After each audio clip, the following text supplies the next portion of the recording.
Video of the Dynaric DF-11C. This is for educational purposes only.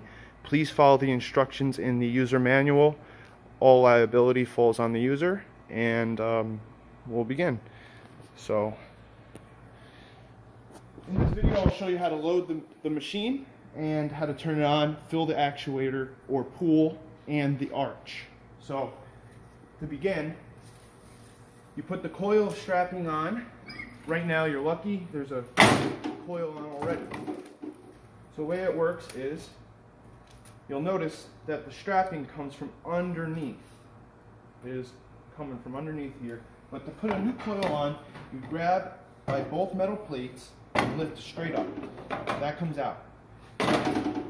On this side of the coil, there's a wing nut.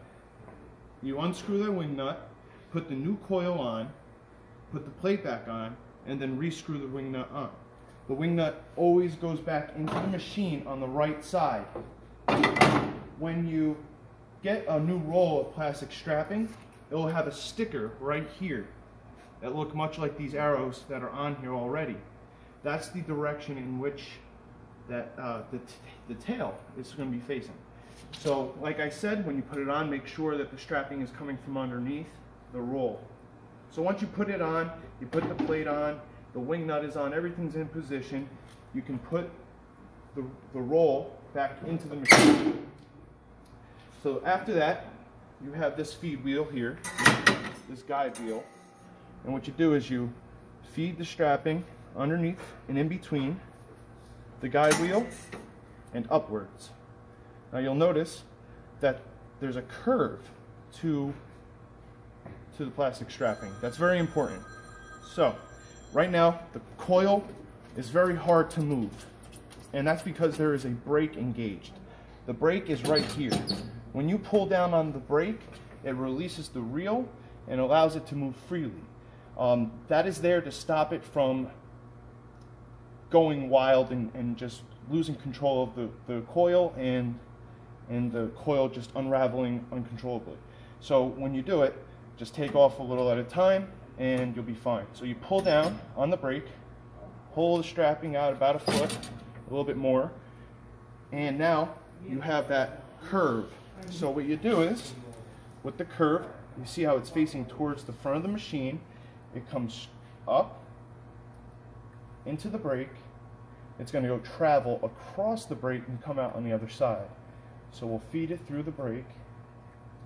As it comes down, you'll notice here how it's curving. Still very important.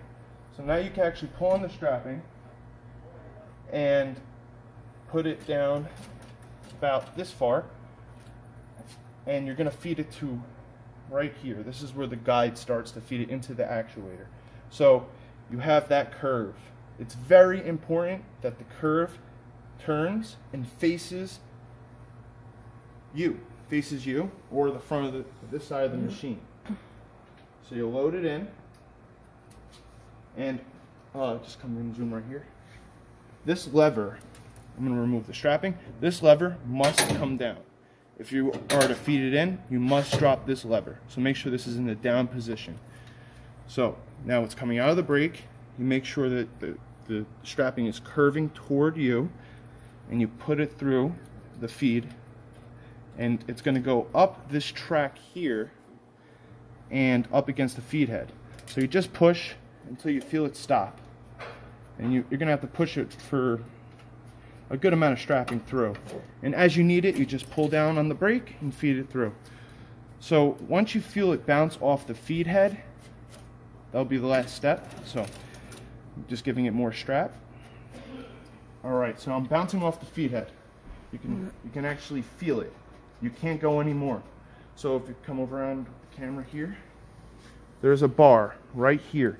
This opens up the feed head.